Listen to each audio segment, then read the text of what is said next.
Hello all, welcome to my channel. So இன்றைக்கி நம்ம கொடம்புளி ரசம் பார்க்கலாம் எப்படி செய்கிறதுன்னு. ஸோ கொடம்புளி வந்து ரொம்ப ரொம்ப ஹெல்த்தியானது.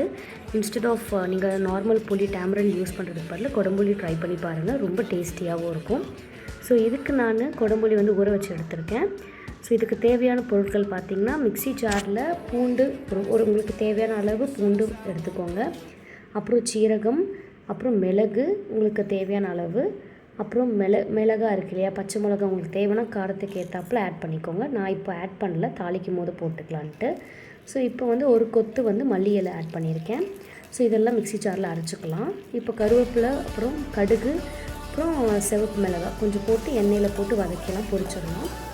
ஸோ இது வதங்கிட்டு இருக்கப்போ நம்ம ரெடியாக வச்சுருந்த மிக்ஸ் இருக்குது இல்லையா, ஸோ அதுவும் ஆட் பண்ணி நல்லா வதக்கிக்கலாம். வதக்கிட்டு கொஞ்சமான பெப்பர் தூள் ஆட் பண்ணிக்கோங்க உங்கள் காரத்துக்கு ஏற்றாப்புல. அப்புறம் எல்ஜி பெருங்காயத்தூள், அது ஒரு அரோமா கொடுக்கும். எப்பயுமே அந்த எல்ஜி பெருங்காயம் போட்டாலே வேறு லெவல் டேஸ்ட்டு. ஸோ அதை ஆட் பண்ணிவிட்டு அப்புறம் மஞ்சத்தூள் கொஞ்சம், காஷ்மீரி மிளகாத்தூள் கொஞ்சம் ஆட் பண்ணிக்கோங்க. அப்புறம் தக்காளி 2 பழம் தக்காளி வந்து நான் கையிலே நல்லா மசித்து எடுத்திருக்கேன். ஸோ உங்களுக்கு எவ்வளோ புளி எடுக்கிறீங்களோ, குடம்புளி இருக்கும் அதுக்கு தகுந்த மாதிரி தக்காளி. பிகாஸ் குடம்புளி கொஞ்சம் ரொம்ப புளிப்பானது நார்மல் டேம்ரண்டை விட, புளியை விட. ஸோ அதனால் நான் 2 தக்காளி எடுத்திருக்கேன். ஸோ 2 தக்காளி எல்லாம் மசித்ததுக்கப்புறமா அதுக்கு தேவையான அளவு தண்ணி ஊற்றிட்டு கொஞ்சம் தேவையான அளவு உப்பு போட்டுட்டு நல்லா மிக்ஸ் பண்ணி விட்டுறேன்.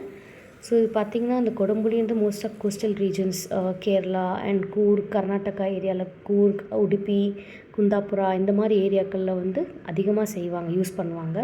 மெயின்லி அவங்க ரசம், ஜூஸஸ்க்கு எல்லாத்துக்கும் யூஸ் பண்ணுவாங்க. பிகாஸ் அவ்வளோ ஹெல்த் பெனிஃபிட்ஸ் அதில் இருக்குது. ஸோ ரொம்ப நல்லது, ட்ரை பண்ணி பாருங்கள். மெயின்லி வந்து ஸ்கின் அலர்ஜிஸ் இருக்கவங்களுக்கு அண்ட் ஆல்சோ ஸ்கின்னை வந்து கொஞ்சம் மெயின்டைன் பண்ணணும், நேச்சுரல் க்ளோ இருக்கணும் அப்படின்றவங்களும் இந்த கொடம்புளி வந்து டெய்லி லைஃப்பில் வந்து ஆட் பண்ணிக்கோங்க, ஜூஸஸாகவோ இல்லை ரசமாகவோ.